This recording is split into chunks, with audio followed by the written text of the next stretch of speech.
attacks with a crazy, almost breakdance-like fighting style. Tanjiro thinks to himself that this style and flexibility is practically inhuman, and it reminds him of fighting an actual boar. Boar Boy is a real menace here. Finally though, Tanjiro headbutts the Slayer and knocks his boar mask off. And he is beautiful. He finally introduces himself as Inosuke Hashibara. Tanjiro asks how it's spelled, but Inosuke doesn't know how to read, and he promptly falls unconscious from injuries and exhaustion. Tanjiro, Zenitsu, and the kids bury the body they found earlier and pray for the souls of everyone who died in the mansion. Inosuke wakes up and starts headbutting trees. Well, he's certifiably crazy, but at least he's not like Zenitsu or anything. Sorry, man. You should get some rest, Inosuke. Sorry to ask too much of you. Tanjiro's crow flies in and tells all the Slayers to follow it to their next assignment. Before they leave, the crow also gives the older brother, with extra yummy blood, a bag full of wisteria flowers that will ward off demons. Seems like they should just give every human one of these things, but I guess wisteria is a little hard to come by. I have a name, you know. It's Tanjiro Kamado. Alright, Gunpachiro Kamapoko, I'm gonna bring you down. So, our main trio is finally all together, and they soon reach a house with a door that bears a Wisteria family crest.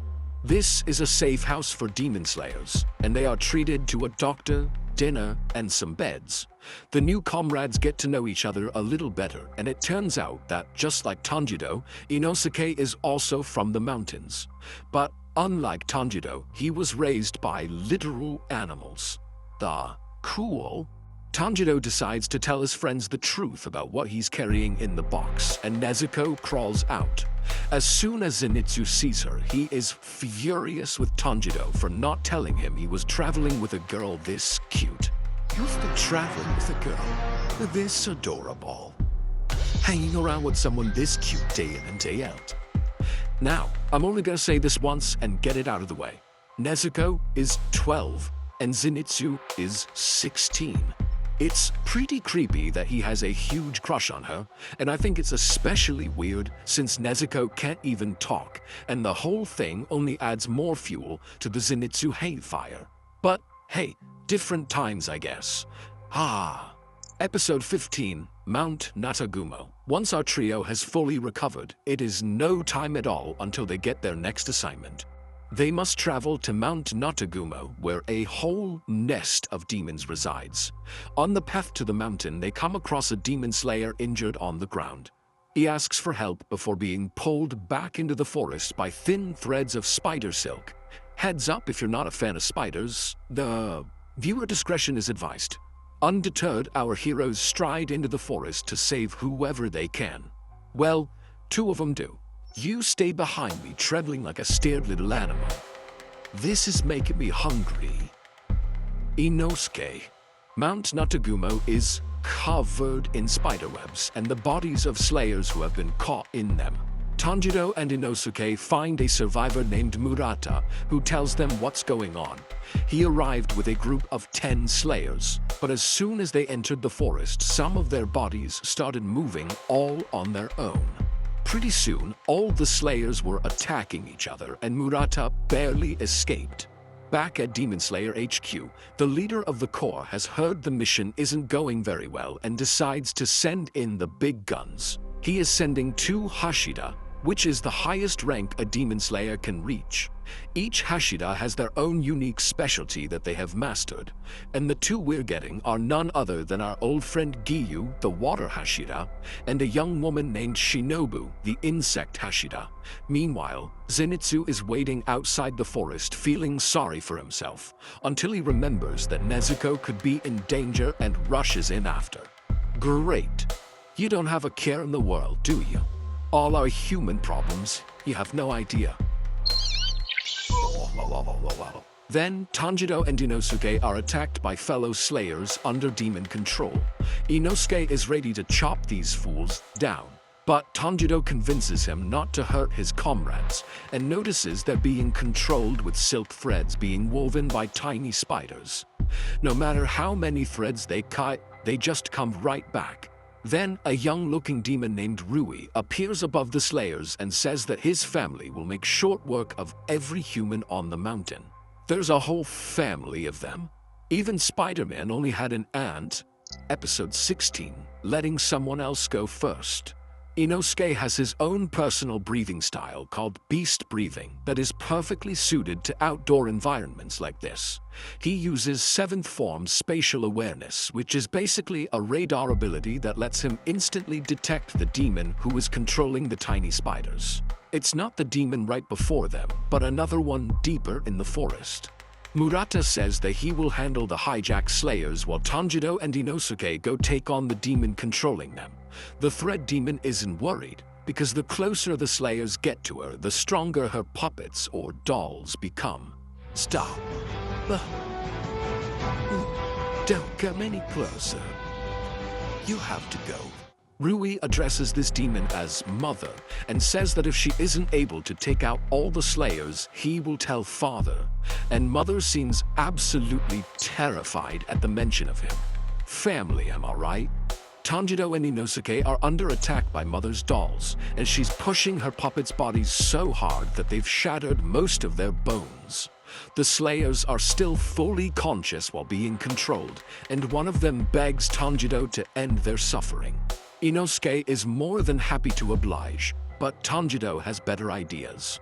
He throws the Slayers up in the trees where the threads get all tangled up. Sadly, once Mother sees her dolls are no longer useful, she snaps all of their necks in a single motion. Tanjiro kneels by one of the fallen Slayers, and Inosuke can feel the rage emanating from him. Then, Mother sends out her strongest puppet, a headless demon with massive blades for arms. Inosuke charges in blindly and almost gets killed, but Tanjiro saves his butt and tells him they'll have to work together.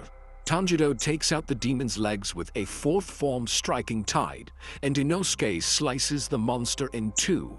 I'm a dead man.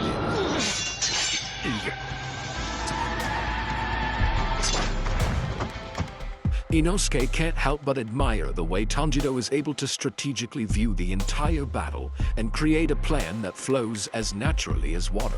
Inosuke wants to prove he's just as capable of being strategic, so he picks Tanjiro up and hurls him right over to Mother's location. As Tanjiro is flying towards her, Mother sees him and accepts her fate, as she will finally be free of her family's abuse. Tanjiro sees her surrender and grants her a peaceful death. As she dies, Mother warns Tanjiro that a member of the 12 Kizuki is on the mountain. Finally! Better not be another faker. Episode 17. You must master a single thing. Zenitsu is wandering around the forest, completely miserable that he is all alone in this spooky place. But whose fault is that? Stop moving around. Why am I even looking at? Okay, on that one, I can't fault him for his reaction. He flees deeper into the forest until he comes to a house that is suspended in the air by threads. A gigantic spider with a demon head lowers itself from the house. And this is another member of the demon family known as Brother. Maybe this family wouldn't be so dysfunctional if they took the time to give each other real names. Brother tells Zenitsu that the battle is already over because his spider minions bit Zenitsu the moment he entered the area. And within 30 minutes, their venom will turn him into a spider slave. Then we get a flashback to Zenitsu's training, and he was pretty much exactly the same as he is now, but with black hair. He genuinely wanted to live up to the expectations of his master, who was the former Thunder Hashira, but just saw himself as way too weak and pathetic to ever do that. One day he was hiding in a tree to avoid training when he got struck by lightning, turning his hair yellow. This dude has bad luck. I've had enough of it all. Zenitsu, are you okay? Back to the fight. Zenitsu is once again so terrified that he faints and falls out of a tree. Before he even hits the ground, he's back to being a confident swordsman and enters the stance for Thunder Breathing first form. See, Thunder Breathing has 6 forms, but Zenitsu was only ever able to learn the first one. Thing is, he's really good at that one form. Zenitsu thinks back on how his master never gave up on him despite his weakness and launches his attack. He zips around the forest at lightning speed and beheads brother. He wakes up lying on the suspended house and uses a breathing technique to slow the effects of the poison. So he's not always completely useless, just when he's, conscious or talking. Tanjiro heard the lightning strike from Zenitsu's attack and wants to go investigate when they spot another family member called Sister. He and Inosuke are about to give chase when she calls out for father, who suddenly comes crashing down on the Slayers. Things are about to get pretty spicy. Episode 18, A Forged Bond. Giyu and Shinobu have finally reached Mount Natagumo and are walking through the dozens of Demon Slayer corpses. Shinobu mentions that she heard a couple of rookies have joined the battle, but that they're probably all dead by now. Giyu ignores her and says he's only interested in killing demons, and they split up. Is it just me, or would this mission have been a lot easier if they just waited until daytime?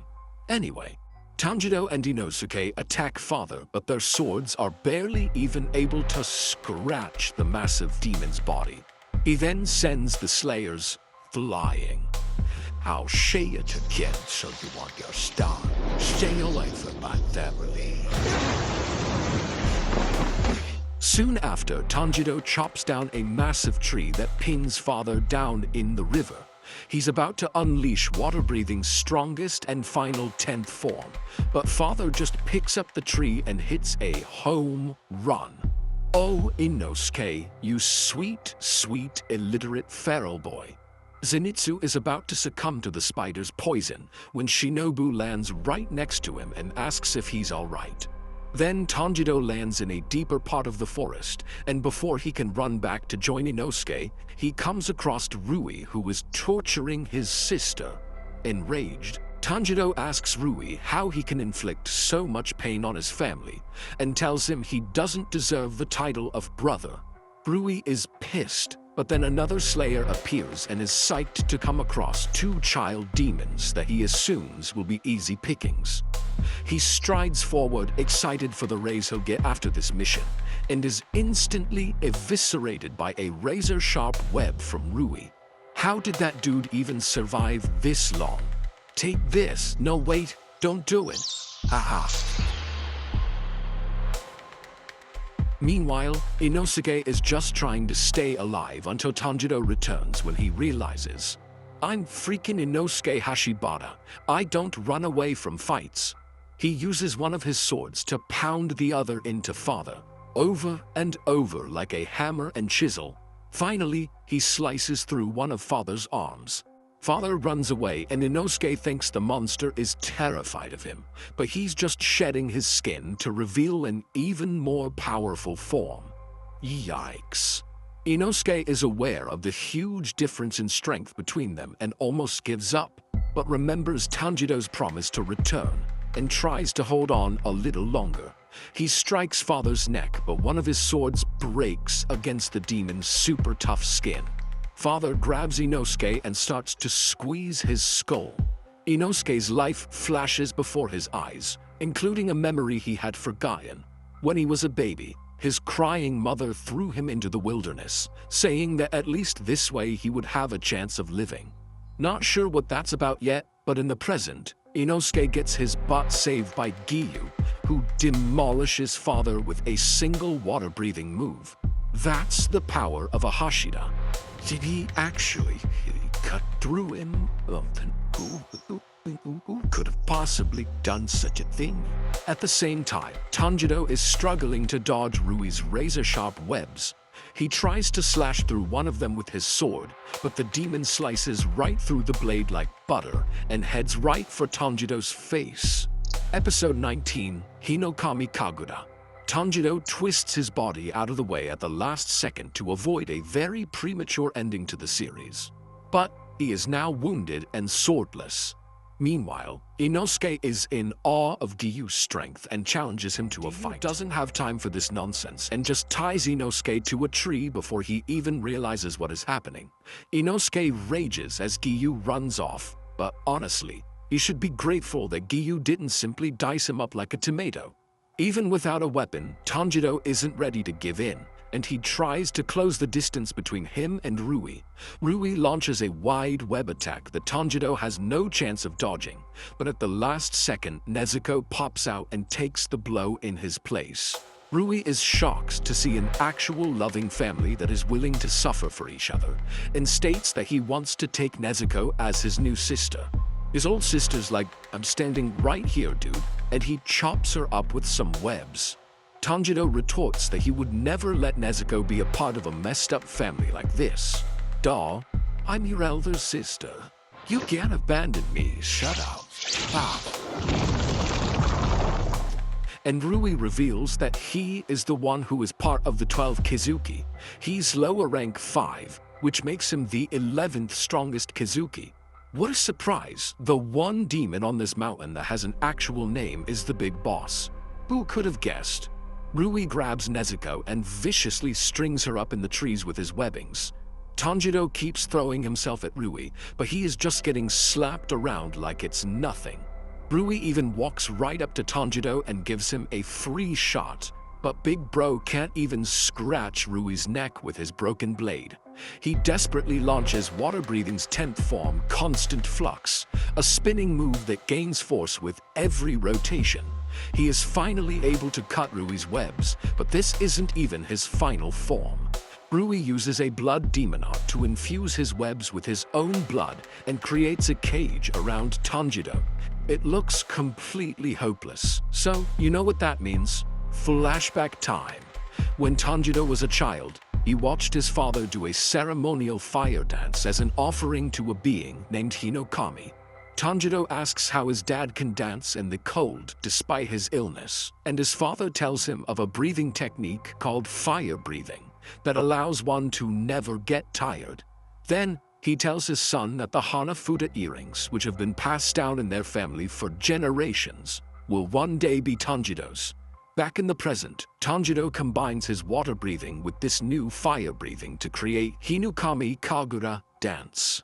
His blade ignites and slices through Rui's strongest threads. Despite getting slashed constantly, Tanjiro keeps propelling himself towards the demon. And he's not the only one with a new move, as Nezuko's desire to save her brother manifests into a new blood demon art, Exploding Blood. She ignites her own drops of blood to burn away all the threads in Tanjiro's way. Tanjiro's new move combines with burning drops of blood on his sword, and even with his broken blade, he decapitates the number 11 ranked demon. Damn, what a badass combo. Episode 20. Pretend Family. Tanjiro's victory is very short-lived, because it turns out that right before he could hit Rui with his Nichiren sword, the demon severed his own head with his threads and then reattached it. Tanjiro is completely exhausted and barely able to move. But here comes Giyu to the rescue once again. He uses Water Breathing's 11th form, Dead Calm, which Tanjiro didn't even know existed. It causes all movement around Giyu to completely cease, including Rui's webs. Before Rui can even blink, Giyu steps forward and decapitates him for real. Even a lower Kizuki is no match for this guy. Most of this episode is about how Rui's messed up little family came to be, and I won't spend too much time on it. Basically, in an attempt to relive his life from when he was human, Rui had been collecting demons and sharing some of his power with them to create a family for himself. But their bonds were always based in fear and violence, and Rui was frustrated that it never felt like a real family. When he saw the love between Tanjiro and Nezuko, he was finally reminded of what it truly feels like to be part of a family. We're only playing house. What?